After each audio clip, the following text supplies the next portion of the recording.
Serangan udara bertubi-tubi yang diluncurkan militer Israel mengenai sejumlah bangunan di wilayah jalur Gaza. Salah satunya adalah Rumah Sakit Indonesia yang berada di wilayah Gaza bagian utara. Reaksi Mercy soal Rumah Sakit RI di Palestina dihancurkan Israel. Sesuai dengan amanat konstitusi, dukungan Indonesia untuk mewujudkan kemerdekaan Palestina tidak akan pernah berhenti. Bagi Indonesia, selama kemerdekaan bangsa Palestina belum diserahkan kepada rakyat Palestina, maka selama itulah bangsa Indonesia akan berdiri menentang penjajahan Israel. Kekejaman Israel semakin menjadi-jadi. Dengan membabi buta, Israel menyerang Palestina. Rumah Sakit Indonesia yang berada di Gaza, Palestina hancur serang negara Yahudi itu. Dengan menghancurkan Rumah Sakit Indonesia, Israel dikecam. Kecaman ini disampaikan Organisasi Sosial Kemanusiaan Mercy, Medical Emergency Rescue Committee Indonesia. Ketua Presidium Mercy, Sarbini Abdul Murad, mengungkapkan serangan tersebut patut dikutuk. Alasannya, rumah sakit tersebut dibangun dari uang yang dikumpulkan oleh masyarakat Indonesia dari Sabang sampai Merauke. Sakit itu rusak dan Indonesia mengecam keras serangan Israel kemarin karena tidak saja rusak rumah sakit kita, tetapi juga wilayah sekitar Gaza. Karena Indonesia tetap dan akan selalu di belakang bangsa Palestina dalam memperjuangkan kemerdekaan. Tidak ada kata mundur. Pembangunan rumah sakit tersebut, kata Sarbini, tidaklah mudah dan memakan waktu bertahun-tahun. المجمع الأكبر في قطاع غزة معظمها إصابات خطيرة، يعني إصابات تتنوع ما بين الأطفال والنساء والكبار والشيوخ وجميع الأعمار والفئات. Pemerintah Indonesia juga mendukung pembangunan berbagai rumah sakit. Dan kita juga memberikan latihan-latihan peningkatan kapasitas bagi sumber daya Palestina. Tadi malam kita juga mendapat informasi yang mengenaskan, di mana salah satu ruangan rumah sakit Indonesia mengalami kerusakan akibat getaran yang dilakukan Israel, dan saya menyatakan bahwa aksi ini adalah aksi yang patut dikutuk, kata Sarbini saat di konferensi pers yang ditayangkan di kanal YouTube Mercy Indonesia beberapa waktu lalu. Rumah sakit tersebut, kata dia, telah menjadi simbol hubungan emosional dan bersejarah antara Indonesia dan Palestina. Berdirinya rumah sakit tersebut, kata Sarbini, merupakan bentuk hubungan yang mesra antara rakyat Indonesia dan rakyat Palestina. Oleh sebab itu wajar jika Indonesia sangat terluka dengan peristiwa ini.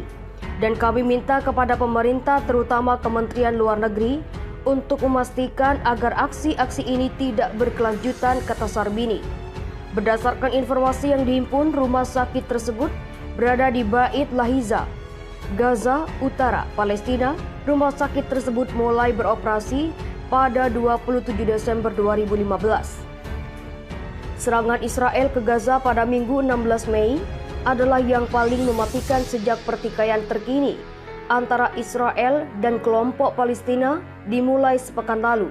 Menurut sejumlah pejabat Palestina, sebanyak 42 orang meninggal dunia dalam serangan udara Israel ke wilayah Gaza pada Minggu 16 Mei. Di antara korban terbaru, menurut pihak berwenang di Gaza terdapat 16 perempuan dan 10 anak-anak. Dengan demikian, berdasarkan kata Kementerian Kesehatan Gaza yang dikuasai Hamas, sejak konflik pecah pada Senin pekan lalu 10 Mei, setidaknya 188 warga terbunuh di Gaza, di antaranya mencakup 55 anak-anak dan 33 perempuan, serta 1.230 orang luka. Di pihak Israel, sebagaimana dikatakan pejabat setempat, 10 orang termasuk 2 anak-anak meninggal dunia akibat serangan roket Hamas di Israel. Jumlah korban diperkirakan terus bertambah, mengingat Israel dan kelompok Palestina terus menggencarkan serangan. Pada Senin 17 Mei dini hari waktu setempat, pesawat-pesawat tempur Israel meluncurkan 80 serangan udara ke beberapa daerah di Gaza, sesaat setelah kelompok Hamas menembakkan rentetan roket ke kawasan selatan Israel. Sementara itu, Dewan Keamanan PBB mengadakan pertemuan pada Minggu 16 Mei untuk membahas eskalasi kekerasan antara Israel dengan Hamas di Gaza.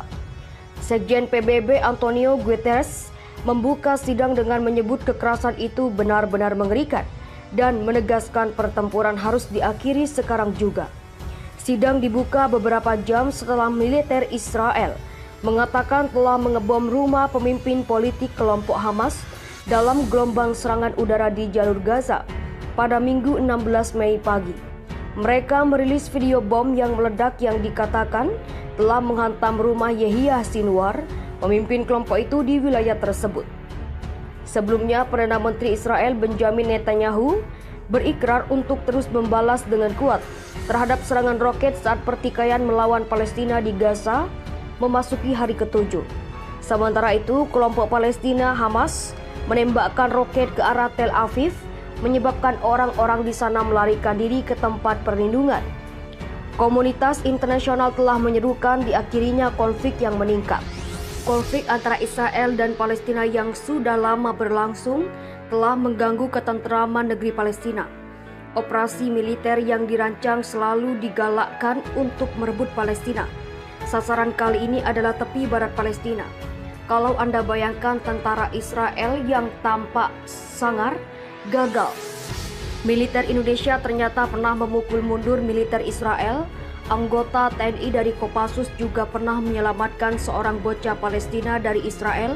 Seperti dilansir dari globalfirepower.com, kekuatan militer Indonesia saat ini berada di peringkat ke-16 dunia, sedangkan Israel menduduki peringkat ke-18, 2 tingkat di bawah prajurit TNI Indonesia. Peringkat ini diurutkan berdasarkan kekuatan militer potensial dengan menggunakan lebih dari 50 faktor individu untuk menentukan skor Power Index. Dalam hal ini, Power Index menyoroti kekuatan militer, keuangan, logistik, dan geografi negara. Dalam hal peringkat kekuatan militer dunia, Israel sendiri selama ini selalu kalah dari Indonesia. Ada beberapa faktor yang membuat kekuatan militer kita jauh lebih unggul dibandingkan Israel.